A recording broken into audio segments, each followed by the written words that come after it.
venture investing means that it's like this rocket ship. It's like this train has left the station and you're on a certain path and you have to reach certain milestones. I just think like if we could rethink the whole system, that's what needs to happen. And so I really am. I'm like, what are first principles here? Can we rethink the whole system to make this work for more people? And I really want to have a fund, and I want the fund to invest in the next generation of category-defining companies and teams that are setting the new precedents. Welcome to Trailblazers, the podcast where we sit down with contrarian tech leaders who found conventional success in unconventional ways. Today on the show, I am so excited to be joined by Leah Solivan. Leah is the founder of TaskRabbit, the pioneering on-demand marketplace that helped redefine the future of work and laid the foundation for what we now know as the gig economy.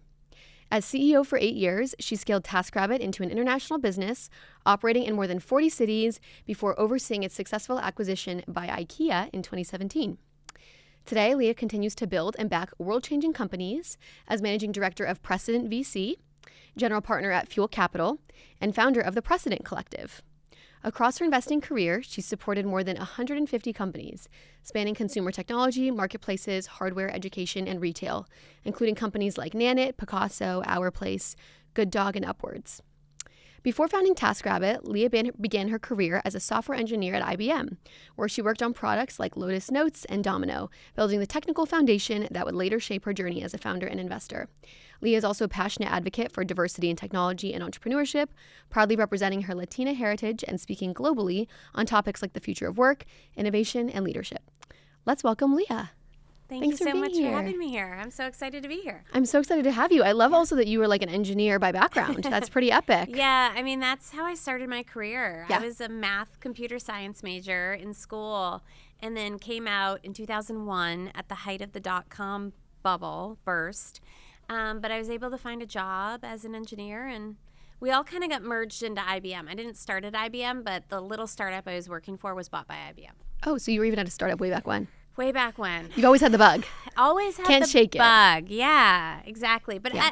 honestly, I didn't know that entrepreneurial spirit was in me till much later, like in my late 20s. I feel like it actually took a long time for me to figure it out. Really? Yeah. What was there like a specific moment that you realized it, or Well, tell me more. I think like in my family, so I grew up in a very tiny town in Massachusetts. My mom was a stay-at-home mom. My dad was in the Air Force for 35 years. Like, I didn't have any examples of entrepreneurship or business around me.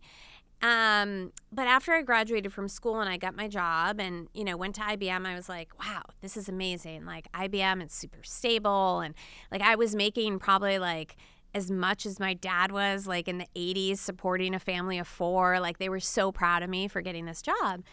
And so I thought, like, I'm just going to stay here. Like, I'll stay here for 30 years, like my dad did, right? But sort of like 5 years in, I started to get a little antsy. And I realized that I had all these other skills that I wasn't using on a daily basis, like, I don't know, talking to customers and, researching and, I was a coder. I was always coding and building products for people. But there were other things I wanted to do as well, marketing and business, et cetera. So I think like after about 5 years at IBM, I started to realize like, I feel like I can do more. I have the capacity for more.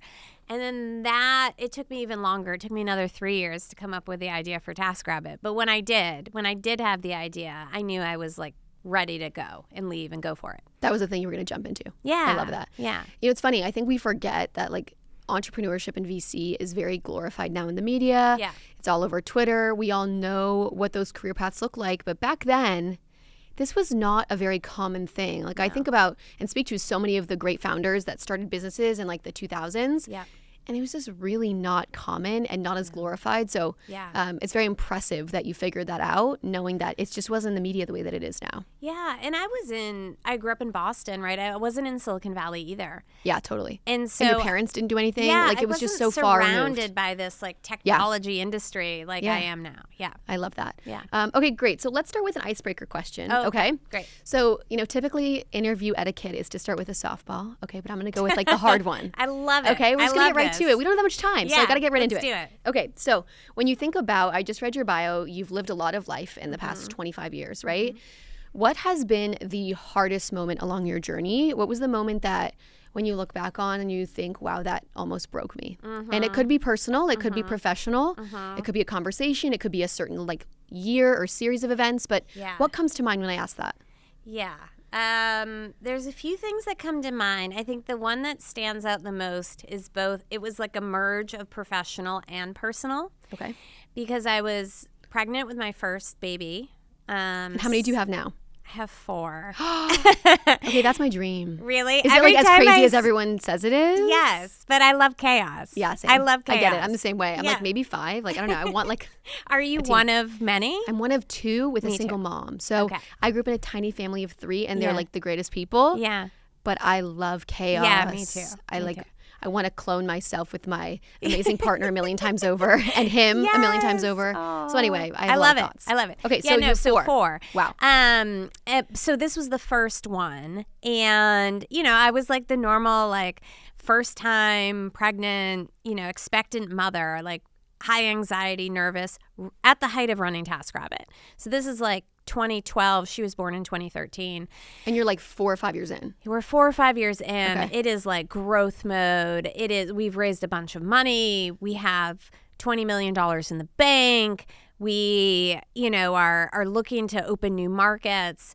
But at the same time, like I'm noticing quarter over quarter, like we're just not growing fast enough for us to hit like these really audacious goals that we had set. We had set for ourselves. We had set with our investors too. When you're on this venture track, like venture investing means that it's like this rocket ship. It's like this train has left the station and you're on a certain path and you have to reach certain milestones. So we were growing, we were doing great, but it wasn't fast enough. And I kind of realized in that moment that we needed to restructure the team. We had a lot of money in the bank. We had a lot of runway left. And if I had just kept the company sort of going as it was, I knew that we weren't going to end up in the place we needed to be. So at 8 months pregnant, I, decided that we needed to restructure the team and lay off about 25% of the team. This was the hardest moment. And it was hard for me, but I know that it was even harder for those people that I had to walk in that day and say, like, we're going to restructure things.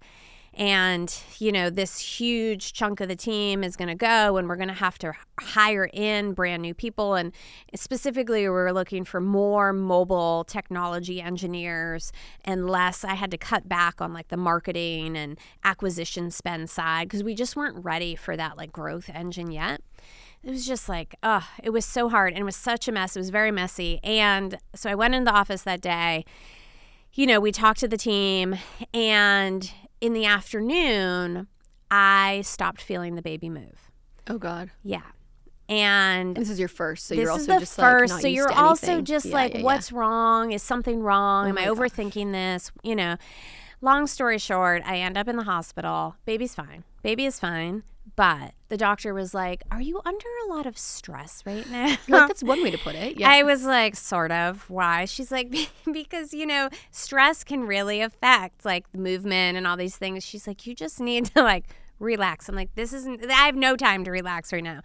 So it was like that struggle and that juxtaposition of like going so hard and trying to get to this place of like strong growth mode. And at the same time, I'm like pregnant with my first child and like trying to take care of myself and my baby. And so it was a really stressful time. In the end, it all worked out. Like the baby was fine. She's now almost 13 years old.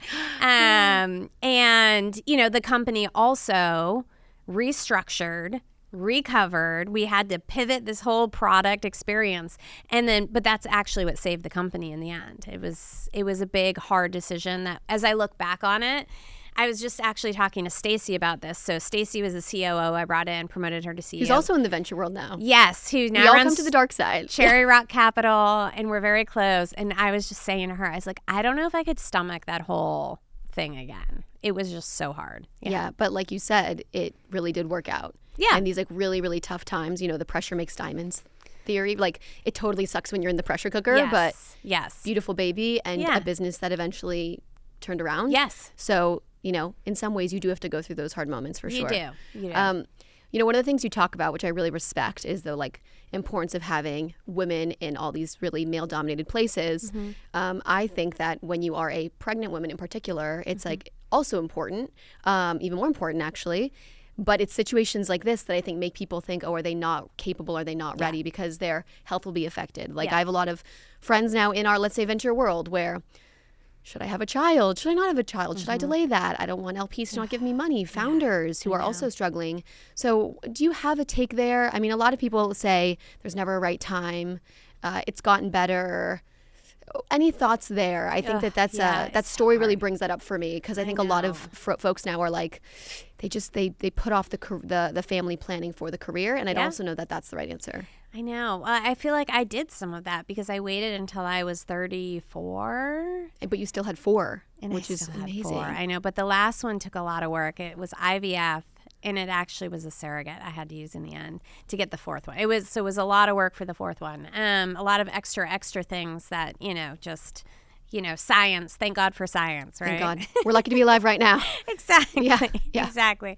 So, I mean, it is, it's so hard. As I look back, I think that it has gotten better. I will say, as an investor, I have had founders come in and pitch me 8 months pregnant with twins, and I've invested in them, and they were building a company based around financing IVF and fertility. And I was like, who better to build this business than these women, right? And so I think, it's like you got to do what you got to do. Life happens. It's all, I think as I look back, I think I realized that it's all manageable, and you can't have everything all at once, but you can have everything at different times. And so there is some give. There are trade-offs, of course. But I don't know. I think, you just kind of manage through it. Yeah. It's not easy, and I think it's so personal. Yeah. It also depends what your partner situation, if you have a partner, can they take on more? Yeah. But it's definitely just like a hot button topic behind the scenes that I've been having a lot with folks lately. So I wanted to get your take. It's a good question. Yeah. So I want to talk a little bit about just a selfish question for me, because you really were like the pioneer of the gig economy. And I think there's endless conversation in our VC world about how don't get a coding degree anymore, go get a humanities degree, or go be like a tradesman. And specifically on the tradesman point, I think of you. I think of TaskRabbit. You had all these people that had incredible, I'm speaking for myself when I've used TaskRabbit. It's like, they can hang the painting for me. They can fix the plumbing for me. They can fix these, they're electricians, all that stuff. What's your take on the future of being a tradesman, and are there any really exciting things, trade schools or software that you guys are looking at right now? We'll jump to what you're doing as an investor, but I just wanted to get your take on that, because we're touching on TaskRabbit, and I think you have a really unique lens, knowing that you were so deep to that, for that customer for a long time. Yes. So I think that I actually just wrote an article in Fast Company that I think college students today should not major in the sciences, in computer science. And I do think that they should focus on humanities. And I actually went to a liberal arts institution. So even though I was a math computer science major, I was also a minor in dance. And I took a lot of art history classes. And I think that the future success and skills that we need to build up are around creativity and around humanity. And I think the creativity and humanity are things that AI isn't going to replace, AI isn't going to commoditize. I do think things like coding it's been commoditized, and so technology shifts, technology changes, but what technology can't take from us is our humanity and our creativity. So I really believe in that. I think the tradesman point is a great point as well. I was actually just with Anya Smith, who's the CEO of TaskRabbit, and we were talking about how AI is shifting the TaskRabbit business and where it's shifting it. And, someone was asking her, oh, do you think that, there'll be robots that are hanging curtains or hanging TVs? And she's like, not anytime soon, right? And so I do think that that this... But there are robots folding laundry. I don't know if you saw that launch announcement last week, but that is a thing. No, I mean, it's crazy. Possible. Yeah, but they're not fixing light bulbs yet. Right. They've got a way to go. Yeah, it's possible to do these things with robotics, but we're still a ways off. And so I do think this more skill-based labor and trades, work is really important still and will remain important, I think, for the next couple decades. I agree. There is a really cool opportunity, I think, for TaskRabbit to launch some sort of school. I've been so impressed with what Alpha School is doing. I don't know if you've followed a lot of what Joe's doing, but very interesting. How do you incorporate and rethink education and AI? Mm-hmm. You guys have such a strong brand in that universe. Yeah.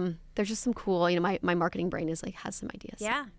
I think it's a great idea. Yeah. Well, I know you're doing other things now, but it's just something I thought of. Okay, so obviously TaskRabbit was a crazy journey. Yep. And then you've since, for the past almost decade, really been deep in the venture world. Yes. So I'd love to hear a little bit more about why not start another company? Why go join Fuel Capital? Yep. Which, by the way, recent co-investors in a company, still in stealth, but the last deal we just did with Fuel Capital, which is fun. Tell me a little bit more about the venture stuff and why you decided to go that route. Yeah. So, once we sold TaskRabbit, I felt like TaskRabbit was still so tied to my identity. So it was hard for me to imagine doing anything else, to be honest. So I needed a little time and space. And so I took a year. And at that point, I was actually pregnant with my second baby. So I took that year. And I just thought about and reflected on what I wanted to do. Do I want to start another company? Do I want to do something else? And I pretty quickly decided I did not want to start another company. I realized that, for me, TaskRabbit actually started because of my love of technology. And at the time, I was an engineer at IBM. 2008 was a time where social, location, and mobile technology was just emerging, and that was really the spark for TaskRabbit. And so, I had then kind of created this company, put my head down in one business for a decade, one technology for a decade, and built it up. But I knew I didn't want to do that again. I was I feel like I've missed out on other things that were happening, and I want to stay really current with all the new technologies. And so I got pulled in the direction of venture by a lot of different people and firms. I mean, over the years, over the course of, $50 million raised, I had probably pitched 500 investors, right? And so you stay in touch and you make friends and all the things. And so, someone said I think you would be a great venture investor. Have you thought about that? So I decided to join Fuel Capital because it is an early stage fund. My favorite time at TaskRabbit was when we were under 20 people and we were just trying to figure things out. So I love, love, love that early ideation stage. And, I still felt like a founder. And I wanted to help build a firm and really learn sort of the craft of venture investing. And so that's what I've been doing for the last 10 years, almost 10 years at Fuel Capital. And now I'm spinning my own firm. So now this is kind of the precipice of being a founder and being a venture investor. I was going to say, you said you never want to be a founder again. I'm like, do you know what you're doing? I know. Ultimate founder mode. I know. It is. But the difference is, for me, the people management.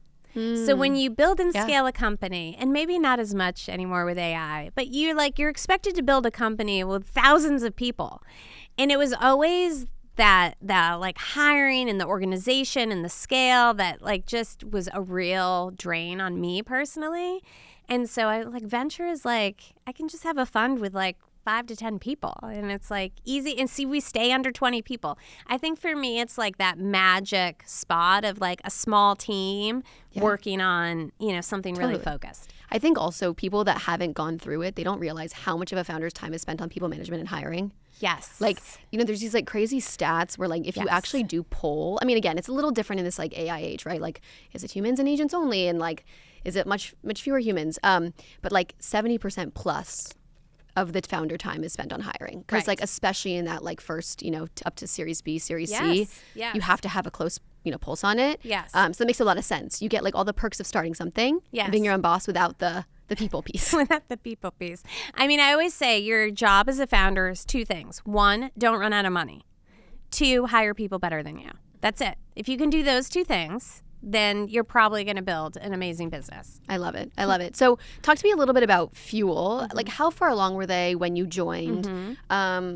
how was that experience? And then obviously starting your own firm. Like I want to get into the nitty gritty of Precedent and what you're doing now, but I'd love to know a little bit more like about the early innings of Fuel. How far along were they? How did you like it? Any exciting investments you want to share? Yeah. Tell me more. So in that year that I was kind of looking around, I did do some angel investing. And that's when I invested in Nanit. So it was super, super early. And it was actually kind of a test because I was like, if I were to go on this investing side, like what would I be interested in? I was like, computer vision. I was like, what's happening in computer vision with babies and baby monitors? And you're ahead of the game. And I was pregnant with my second. And so I found Nanit. I sourced it and I cold reached out to Asaf on LinkedIn, found him, and he responded. And I was like, I want to meet, I want to learn about what you're doing. And then I invested. And so that kind of gave me the confidence too of like, okay, I can source. I can see things that are interesting, right? And like cold reach out and get meetings with founders. So I was like, okay, this could work. At Fuel, I joined at the beginning of the second fund. It's a $46 million fund. And then we went on to raise a third fund together, which was $75 million that we started deploying in 2019. So for the course of those couple of funds, I mean, there are some real standouts. I always tend to lean more towards the consumer companies and experiences like Our Place, so Shiza Shahin. Who's also Malala Fund, for those who don't know that connection. She's amazing. Amazing. I met her like a decade ago when she was just starting it, but only through the lens of the Malala Fund. I didn't know Our Place yet, which is crazy. Which has done spectacularally well. Yeah. So that's a very exciting one. A lot of marketplace businesses as well, like Upwards is one. It started out as a company called We Care in the childcare space. It's an LA business. It's an LA business. And M13's, right? Like the lead? Jessica Chang. Yes. Yeah. The founder's amazing. Yeah. When she founded the company, I loved her story because she was like, she had young children and didn't have a good way to find, daycare or preschool. And so she decided to buy a location, like a one-off location of this, not well-run daycare. And she completely revamped the tech in it, revamped everything. And then that's how she launched We Care, like off incredible. Of that. Yeah. I mean, talk about like just grit and like founder market fit and the perseverance there. So that one's pretty amazing as well. It's just been so much fun getting to know the founders and the companies and the different technologies that are powering these experiences. Yeah, and so much is changing now. It just feels like such an exciting time to be investing. Yes. On Trailblazers, we spotlight founders who succeed by doing things differently, not by following the playbook, but by rewriting it. Many of those unconventional builders and the VCs backing them run on Brex because it helps them scale with speed and focus. From smart corporate cards and high-yield banking to AI-powered expense management, Brex gives startups the financial stack they need from day one so they can spend more time building and less time managing back-office operations. More than 30,000 companies, from breakout startups like Anthropic and Cursor to global leaders like DoorDash and Plaid, trust Brex to help them spend smarter and move faster. That's why we, as a venture firm and also the podcast, run on Brex too. Sign up at brex.com/trailblazerspod to get started and claim exclusive rewards. That's brex.com/Trailblazerspod. RocketReach is the leading sales and lead intelligence solution trusted by sales, marketing, recruiting, and business development teams to grow their businesses. Whether you're looking for a developer halfway around the world, a C-level executive in New York, or a potential investor in Silicon Valley, we connect you directly. With RocketReach, you can easily access the most comprehensive, accurate compilation of emails and phone numbers on Earth. That puts you in front of the right people faster and backs you up with a database that reaches across industries, markets, and titles, using AI to continually improve the quality of your contacts. With RocketReach, you can reach anyone so you can reach higher. Many of you know I love cold outreach. It's been the root of many of my success so far, and this is the tool that I've used the whole time. Trailblazer listeners get 15% off any plan at rocketreach.co/trailblazers. That's rocketreach.co/trailblazers. So why start Precedent? Yeah. Tell me all about it. And I know the Precedent Collective is something that you guys talk about too, but I'd love for you to share more about like how does that fit into the venture firm and the vision there? Yeah, so it really happened kind of organically. I feel like all my stories are based on when I was pregnant with a child. Okay. So this is like some good advice, though. You'll have your epiphanies if you get pregnant with a child. Maybe. So if you're stuck, get pregnant. It's true. I mean, it's kind of, when I look back, actually, like a lot of the milestones or like pivots or turns I've taken have coincided with children, pregnancies. I don't know. Maybe it makes you kind of like reflect on life and how you want to spend your time a little bit more. Yeah. Yeah. So with the last child that was born, I decided that I was on maternity leave, but I wanted to have some sort of creative project. I was like, I want to do something creative. Give me the year for this. So this was just the baby's, he's like almost 2 now. So this was like, in 2024. Wow. Yeah. Okay, this is recent. Very recently. Okay.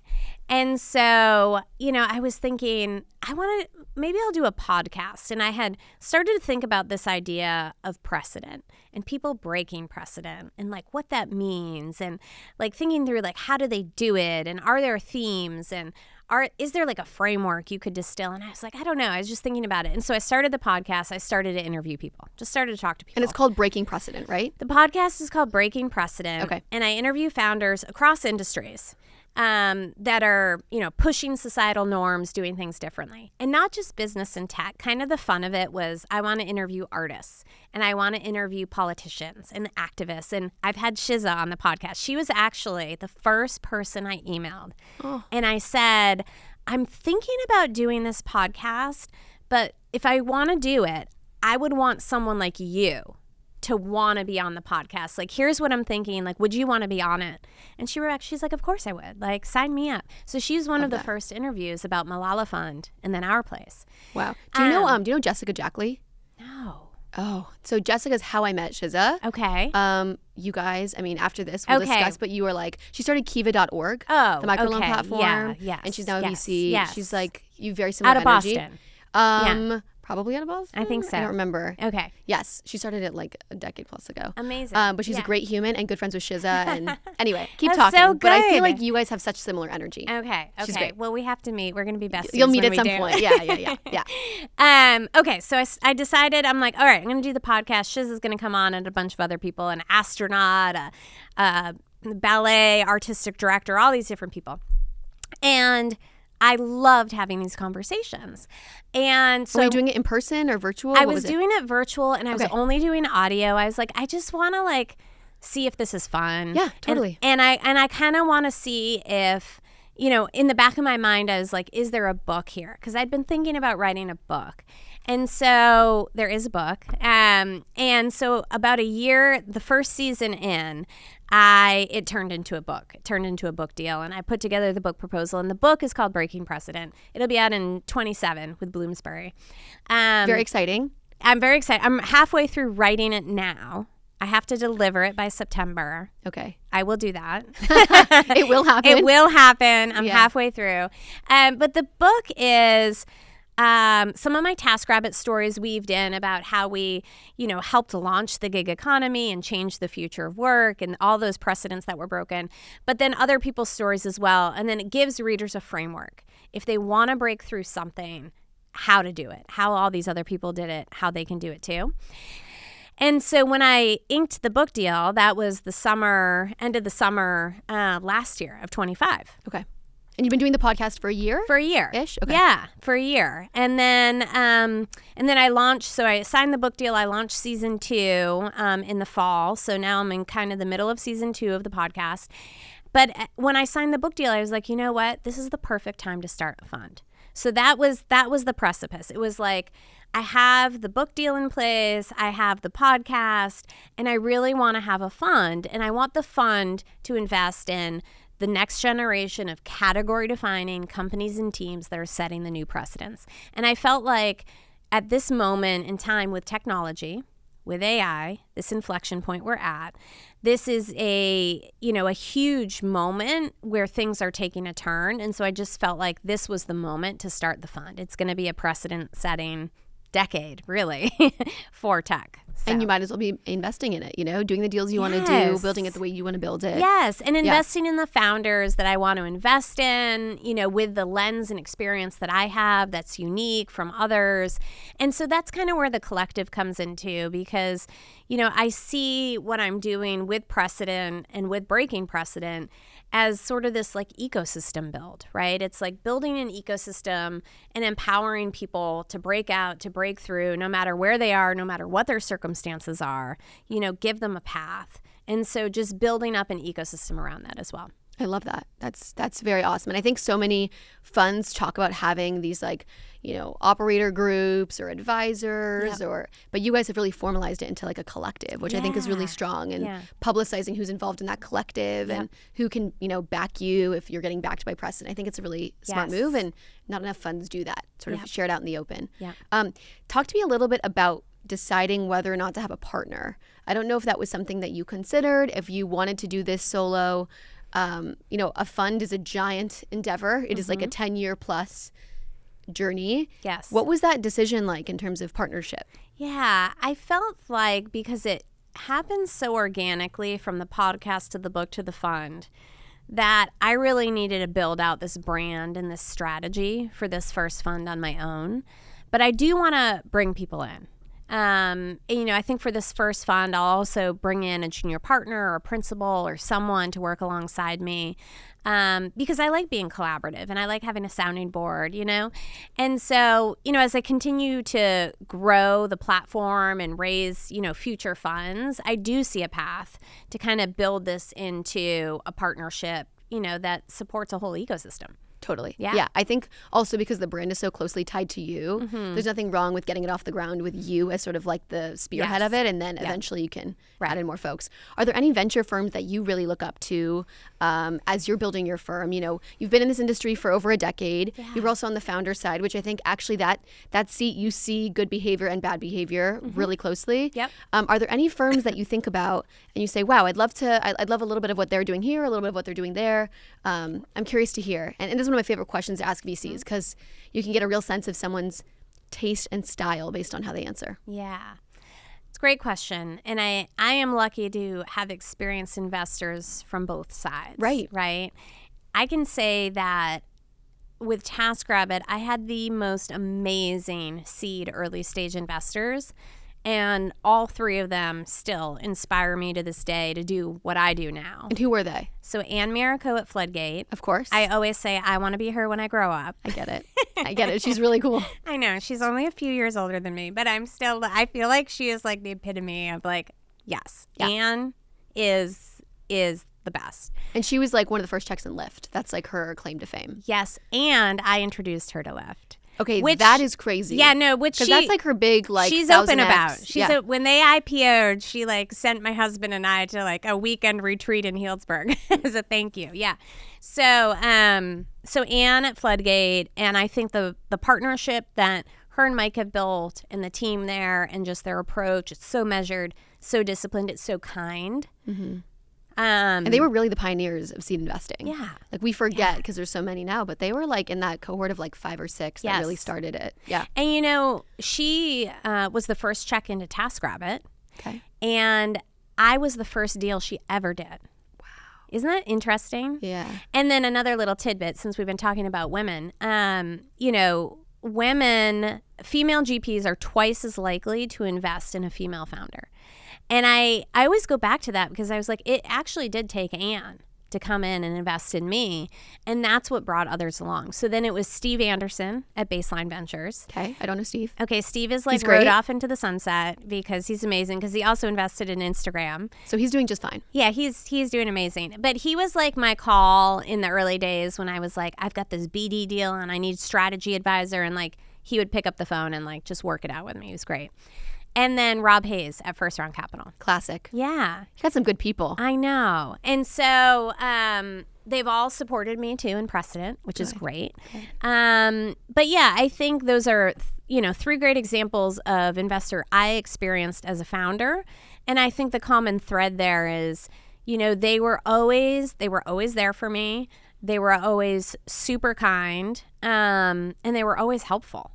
And so, like, that's the type of investor I want to be too, right? 100%. Yeah. Do you see yourself having more of like a smaller shop, like a Floodgate? Yeah. Or doing the like first round, big platform, more of an institutional play? Yeah. Or like something totally different? Yeah. And you might not even know yet, but I'm curious where you see it going. Or is it too early to say? It may. I don't know if I can fit myself in a specific box, because I do have this vision around like the content and media, and I'm even tinkering. I haven't even talked to anyone about this yet, but I'm even tinkering with some VC tools to like offer other VCs to like make them better and maybe remove some bias from their decision making. I love that. Some stuff you're building internally. Yeah. Yeah. That's and cool. so I kind of have this vision and this model, of maybe something that even has some sort of like labs component to it. Love that. In a little dev shop, which I love running, and experiment with. So we'll see. I think my goal is a big one, which is, I mean, this sounds cliche, but it's so true, is to really break the precedents that remain in the venture ecosystem. Like, there's so much bias. There's so many precedents that, gatekeep people, make it difficult for certain types of founders to raise, certain companies, And so I just think, like, if we could rethink the whole system, like, that's what needs to happen. And so I really am. I'm like, what are first principles here? And that's your North Star. That's where you're going. Can we rethink the whole system to make this work for more people? I love that. It's so funny. I hear you mentioning this labs piece and I hear you mentioning this media piece, which are both different, but both very important. And I think that's actually how it's going to get done. And like, I'm a little biased. We're doing a lot of similar things on our end, so we should jam offline, because I think the media piece is it bringing attention to a lot of this stuff. It's having enough of a following and a presence that people listen to what you have to say. Yep. And then on the lab side, tinkering and building things that make, like you said, removing bias, make it easier, better, faster to source from certain places, because a lot of it is very network driven and sort of what has been will remain kind of thing. Yes. So I love how you're thinking about it. And I think there's more folks than you think that way too. Yeah. I'm really excited for you. Amazing. Okay, let's talk about this book. Okay. So I know Breaking Precedent is the name. I know you have this podcast. I know you're going to weave in your stories. What made you decide, I want to put this in a book? Yeah. That's a huge undertaking. It's like you're starting a fund, but you're also writing this book. Yes. I always look at people like Emma Grede just launched a book. These things are like a year plus. Then you have to go on a whole press junket. Yeah. Then like, they're not even the most lucrative things. They're really impactful, but they're not lucrative. I'm like, I get it in theory, but like the economics, I'm like a capitalist. I'm like, the economics, they don't the make time sense. invested with the ROI. No. So like, why a book? Yeah. Why not just podcasts? Why not just social media? Yeah. I think of you as a very like online, have a public presence, but this book thing is so like IRL and so much time and so much effort. Yeah. Like, why do it? Yeah. Why do it? I love this question so much, because This is me being like, I don't understand. I have thought the same things, Yeah. actually. Yeah. They're not insane at all. They make a lot of sense. Okay, so why a book? I think for a long time I've always been drawn to the idea of writing a book.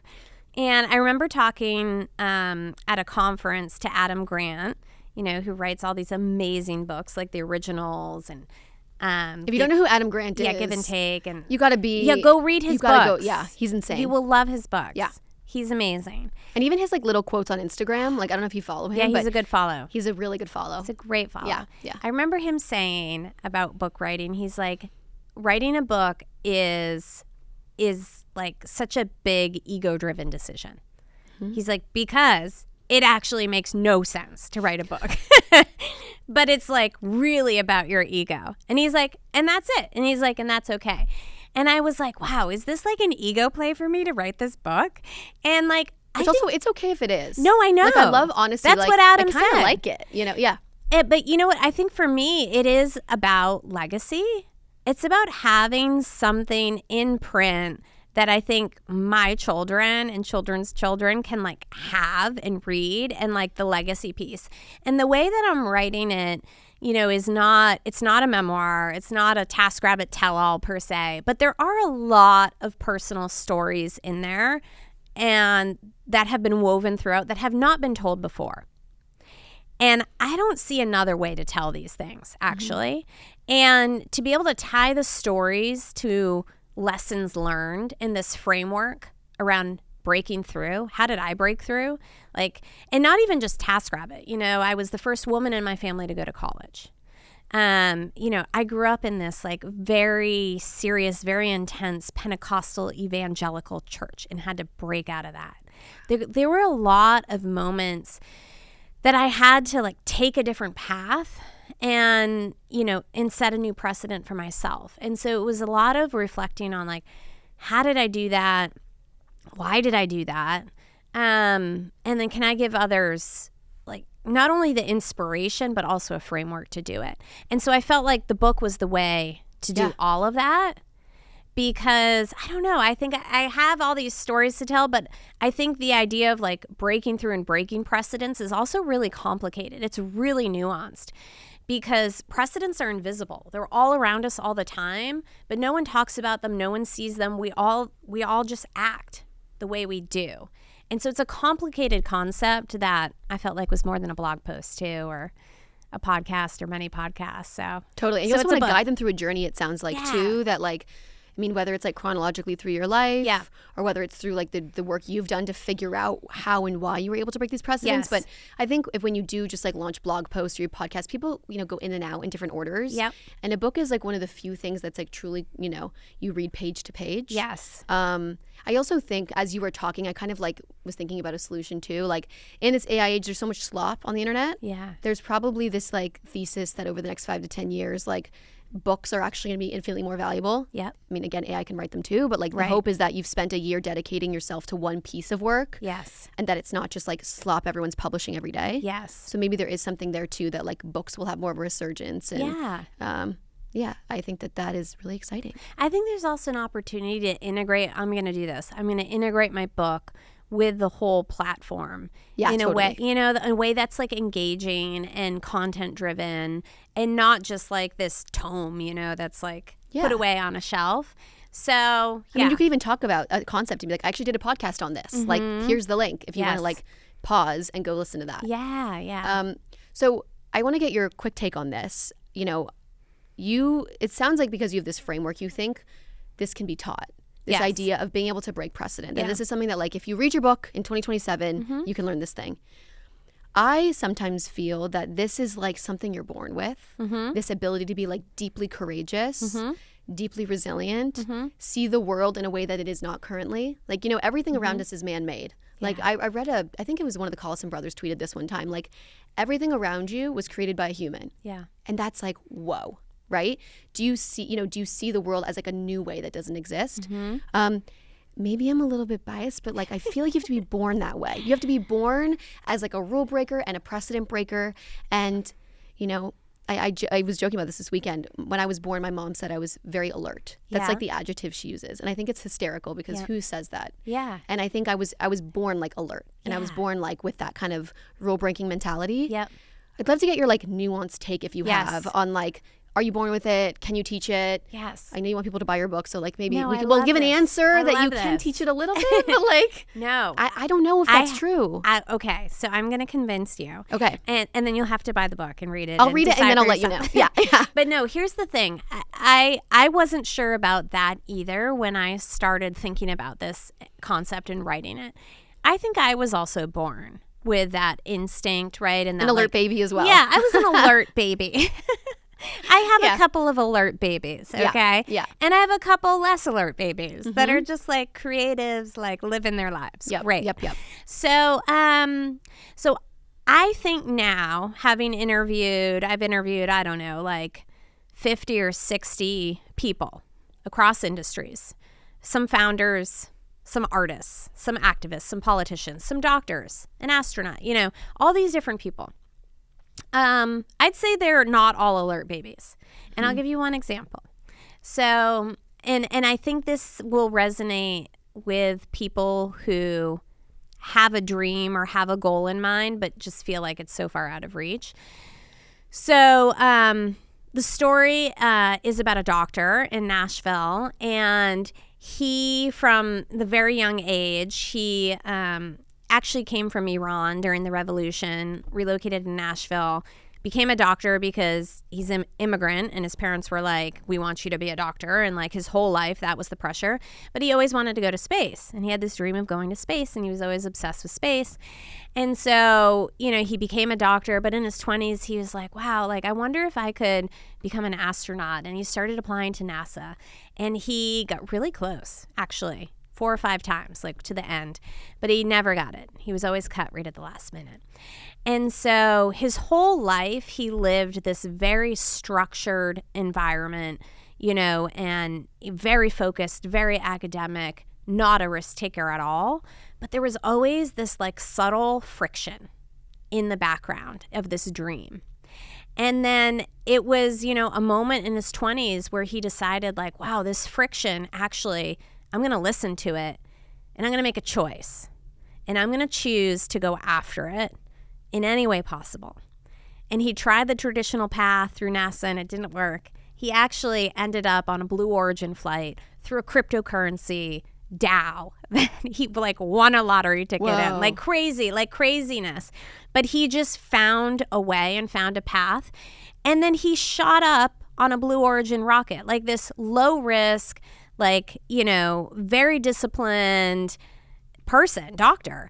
And so I think this is a good example of like, in this case, there was this like underlying point of friction in his life that he could have decided to let go of and move on, but he did make a choice. And then he really had to push himself to see it all the way through and see it to the end. So I think, he definitely wouldn't be the one where you'd say like, oh yeah, this is a big risk taker and he wants to like strap himself to a rocket and go to the moon. But, he found his way and he made some very deliberate choices to get there. That's very interesting. He also didn't let go of the dream. He didn't let go of the dream. Like that's so rare. I think there's some people where like maturity and adulthood like kind of washes that out of them. Yes. Where like the kid that loves space. Yes. Kind of like watches every launch. Didn't we all love space? Of course. Yes. And we all have those things like, Yes. You want to be the first president and you love politics, you love space, whatever. And then you become an adult and you have like a day job. Right. So there's also something there around like not dropping the dream. Yes. Which is really, really special. Yeah. And that space thing sounds epic. I know. I mean, I don't think I could do it, but like, that's pretty cool. I couldn't do it either. No. That's amazing, though. Yeah, but he's on the podcast. You can listen to his episode. We're going to re-release tell us his name. This What's week. Iman Jahangir is his name. Amazing. Okay. Yeah. And he actually has a book coming out this year too about his trip to space. Wow. Amazing. Wild. And there's also like so many crazy things that happened in that crypto era that you just would like never believe unless, you could like see the proof. Right. It was a crazy time. Right. It was a crazy time. If you work in venture or startups, you know the constant juggling act. Replying to messages from co-investors, founders, LPs, customers, and teammates all hitting your personal number. I know this very well. We all hand out our cell, which means your EA can't help an iMessage, and important threads get buried. That's why I'm very excited about Quo, formerly OpenPhone. It's built for founders and investors like us who want communication that feels personal but stays organized. Quo gives you a dedicated business line on your existing cell phone. And if you already have a business number, you can bring it with you for free. Plus, you'll get call summaries, transcripts, and an AI voice agent called Sona that can answer and schedule when you're offline.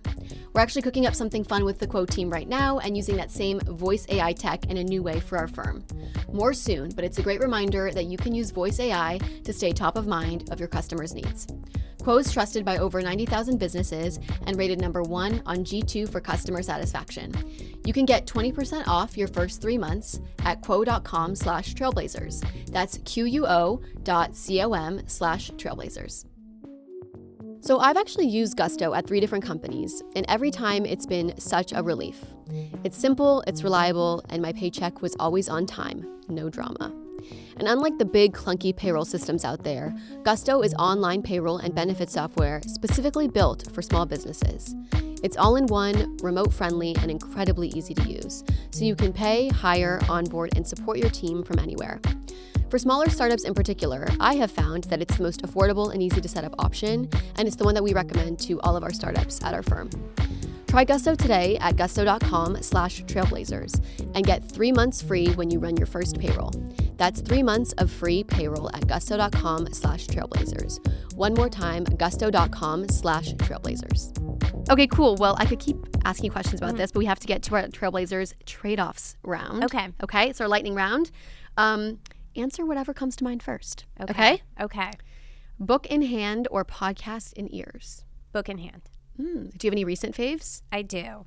And this is very timely considering we're just about your book. I know. You know? Okay, so this is a big reveal. And I know there are some closet VCs that really like fantasy and romantasy, but I'm like deep into Sarah J. Maas world right now. Love that for you. And I like, it is a escape from everything else that is happening, including my own book. And so it is like my guilty pleasure. I love it. Any favorites in that universe? I mean, I'm like... You're all of them. I've done Akotar. I've done Throne of Glass. I am now on the 3rd book of Crescent City. I'm almost done. And I need to be done before the new book comes out, Akotar 6, and then 7 in October and January. So that's my goal. Wow. I know. There's a specific order you have to read them to. It's like a whole thing. It is I'm not a whole in that thing. world, but I have a lot of friends that are in that world. Yeah, you just start with the red book. Just start with the red book. There you go. That's it. great. That's the one-liner. It's a slippery slope from there. Yeah. Be willing to give up 1,000 hours of your life. Yeah. At least a year and a half. Yes. Yeah. Oh, I love that. Okay. Morning person or night owl? Morning person. Okay. Is it because you like to go to bed early? You like to get up early? I love going to bed early. I go to bed earlier than my 12-year-old and my 10-year-old now. And then first thing in the morning, I'm like up, ready to go. Like, let's do this. Yeah. I love it. Well, we're kind of recording this in the evening. It's like late afternoon evening, so I thought maybe you were a night owl. That was going to be my guess. I know, but see, I'm still on Pacific time. Oh, Yeah, I see. I just got here today. So we're kind of like an afternoon thing for you. Yeah, no, this feels like the afternoon. This is perfect for me. This is my prime time. Yeah. I love it. I love it. Cooking dinner or ordering in? I love cooking. I never have time to do it, but Sundays I try to do it. Like a meal prep or just a big dinner? No, I Sunday love evening? doing like a big fun dinner. I love grilling outside on the grill. What's the best thing you make? Oh my God. I make this spatchcocked chicken. Whoa. Where you like remove the like neck bone. Yeah. It's a whole thing. You like crack its bones. You put it on the grill. It's amazing. It's my favorite. I have a problem. I can't cook meat. The idea of like removing a head and cracking a bone as you're saying it. You would not it, enjoy seeing this happen. I'll enjoy eating It's it. gruesome. I won't enjoy the process. Yeah. But I'm very impressed. Yeah. Good for you. I'm sure it's delicious. It's therapy. VC or bootstrapping? Whew, VC. We're All team day. VC. Yeah, team VC. You got to be if you're in this business. It is not for everyone. It's not built for everyone. That's okay. But I love it. Yeah. You did it as a founder. You've done it as an Yeah. investor. Yeah. You've seen all sides. Yep. Networking dinner or big conference? Networking dinner. Okay.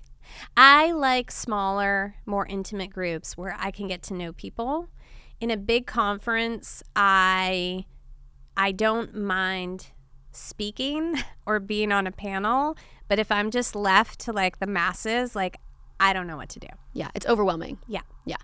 I'm going to a conference, a small conference, and I got the attendee list, and I was like, whoa. Yeah. I don't know what to do. Right. There's too many people to talk to. I have a lot of work to do. Yeah. It's hard. Yeah. Hire slow or fire fast? This is back to our Fire people fast. management stuff. Okay, Fire tell me fast. Fire fast. I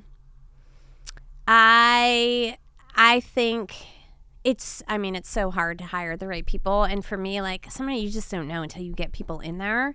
And especially if you're an early stage and you need people to adapt and adjust and be agile, like it's just too hard to tell. So always be ready to fire fast. I mean, more. Are you like a believer in pips, or are you like, we sent some things up and let's just go? I like hate pips. I know. I but mean, you're everyone supposed hates to pips. do them. You're supposed to do them. I know. And for legal reasons, you should kinda do have that. to, yeah. But luckily, you don't have to worry about that anymore. I know. I mean, you This may is actually why. hire some people, obviously. So hopefully, it's It's a different. whole different thing. And my husband runs a company too, and we have a rule in the house. This actually didn't come from me. This came from one of my investors, who said, if you go home to your spouse or partner and you complain about the same person more than twice over dinner, you should fire them. Yeah. So now he's Fire scared them, to save like your tell marriage. me Yeah. about anyone because I'm always like, just fire them. Yeah, I get it. I get Yeah. it. Well, you also often fire too late, and that's always the hard part. Yeah, it is. It just makes everything worse. It's just it's not good for that person. It's not good for the business. It's not good for you. Like, it's not good for anyone. You're not doing anyone a service there. Totally. What's your husband's company? We should give a quick shout out. Oh, yeah. Well, he is launching actually a brand new AI product in the legal industry. Very hot right now. Very hot right now. And it can tell via video and micro expressions like over Zoom whether or not someone is lying. Whoa. So think like a deposition you're taking, and it can assess in real time. Has he seen Lie to Me? That movie? Oh, or the yeah, TV the show? The TV show. Yeah, he's watched the whole TV show. Because that's he's like read the whole all the TV show books based and on everything. it. Yeah, he loves that stuff. Yeah. So it's called truthorlie.ai. Whoa, truthorlie.ai. Okay, you guys check it out. Yeah. I love it. Yeah. 10 small wins or one big moonshot? I mean, one big moonshot, but one big moonshot takes a million small wins. Yeah, absolutely. Yeah. Being early or being right? Being early. For Tell sure. me more. Yeah. You're never going to be perfect. You're never going to be right all the time. But just like get it, launch it, get feedback, adjust all the time. Love it. Never post on social media again. And we're going to actually add in here like never write / publish your book again. Or Okay. never fundraise another dollar again. Oh, which one would I rather not do? Yeah. No social / writing or no fundraising. Well, no fundraising. Why would I Okay. want to be fundraising? Well, if you know you're raising your fund, you want to have a good fund, big fund. Yeah. But you mean like the money just comes without fundraising? No. The money never comes. Oh, the money never comes. You don't get any money. You don't fundraise. You never get money. Oh. I mean, I guess you can self-fund, but Okay. you basically get no external dollars. I did not understand the question. Okay, yes. Okay. So no external money anymore, or no posting on social media and having like that media brand. And you're someone where like Oh, yeah. you have both sides. You're running this fund and you need to fundraise, but you Yes. also media book content's very important. So, Yeah, like, no. which? The fund is the core. The fund is the fund is core the core. because I feel like that is my biggest leverage point for change. I think, Yeah. who controls the capital and who deploys the capital is the biggest lever in the system. And I think I need to be a part of that system. And I think there's also, I mean, I'm a little biased, but I think there's greater potential for exponential change. Yes. Like I think a lot of the like media content, podcast, book stuff is Yeah. great, but it's very like linear 10 small wins. Yes. And, venture is very like Absolutely. moonshotty. Yes, definitely. Great. Okay, the last question is the question that's on everyone's minds right now. Is AI overhyped or underhyped? I think that it is underhyped. Okay.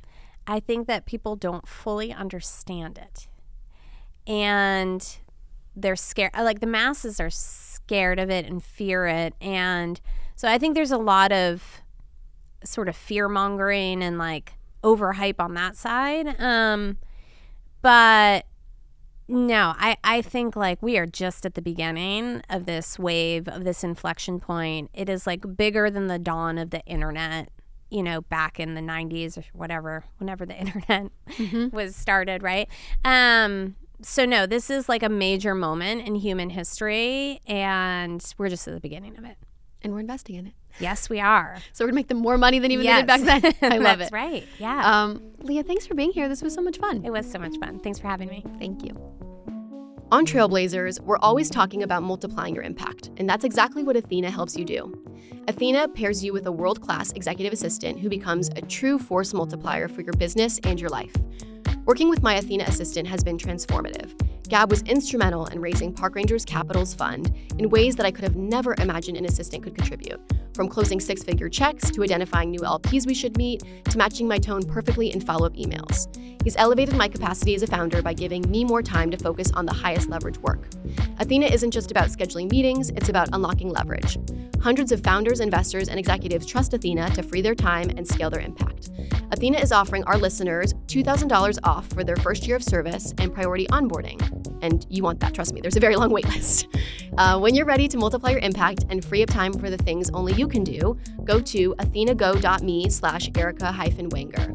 That's athenago.me/ERICA-WENGER. Thanks so much for listening to the Trailblazers podcast. If you enjoyed this conversation, be sure to follow the show so you never miss an episode. You can also support our work by sharing it with a friend or leaving a quick review. It helps more contrarian builders find us.